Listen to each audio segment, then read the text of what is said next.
యమబట్టులు week off తీసుకున్న రోజు ఎవరికి ఎంత పెద్ద ఆపతొచ్చినా సైడ్ అయిపోతుంది అనిపిస్తుంది. గీ ముచ్చట చూసినాక కరెంటుతో నడిచే రైలు మీద ఎక్కితే వాళ్ళు బతుకుతారా చెప్పుర్రి? ఎంటిక మందంలో దాకినా కథం బూడిదే బుగ్గైతారు. గంత హై వోల్టేజ్ కరెంటు ఉంటుంది.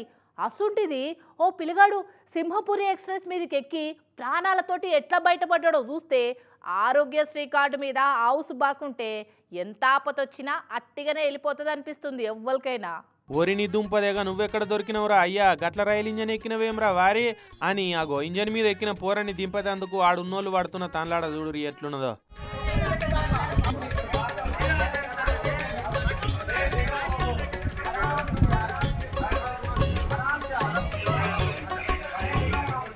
చీరాల కాడ సింహపురి ఎక్స్ప్రెస్ రైలు మీద ఎక్కినట్టు పిల్లగాడు మరి రైల్లో జాగలేనట్టు.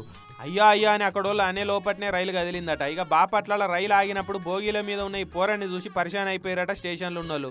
ఆ పిల్లగాడేమో కరెంటు తీగలు పట్టుకొని చూస్తున్నాడు.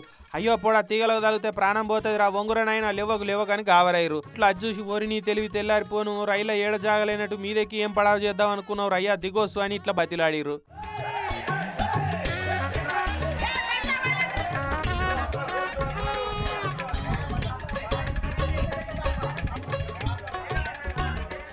ఇక అటు ఇటు చేయంగా ఏం కాకుండానే మెల్లగా దిగిండు. ఇక దిగుడాల్సిన మెడసింపులు పట్టుకొని రైల్వే పోలీసు వాళ్ళకి అప్పచెప్పేందుకు తీసుకొని పేరు గొరగొర గుజుకుంటా. ఎవర్రా నువ్వు ఏ ఊర్రా నీదని పోలీసు వాళ్ళు అరుచుకుంటే అన్ని పొంతలు లేని మాటలేదో మాట్లాడుతున్నాడట. అయ్యో ఈ పోరాడు క్యాల్ తప్పినోడు ఉన్నట్టున్నాడు కదా అందుకే ఈ పని చేసినట్టున్నాడని ఎత్తుకొట్టుకున్నారట పోలీసు వాళ్ళు. చూడురి ఒక్కోసారి క్యాల్ తప్పి తిరుగుతున్న వాళ్ళతోటి ఇట్లా కూడా దమ ఖరాబ్ అవుతుంటుంది. నయం పిల్లగాని హౌస్ గట్టిదే ఉన్నట్టున్నది. కరెంటుతోటి అవుటించుకున్నాడు ఆట ఆడినా కూడా ఏం కాకుండా ఆవలపడ్డాడు చూడు. बच्चों बच्चों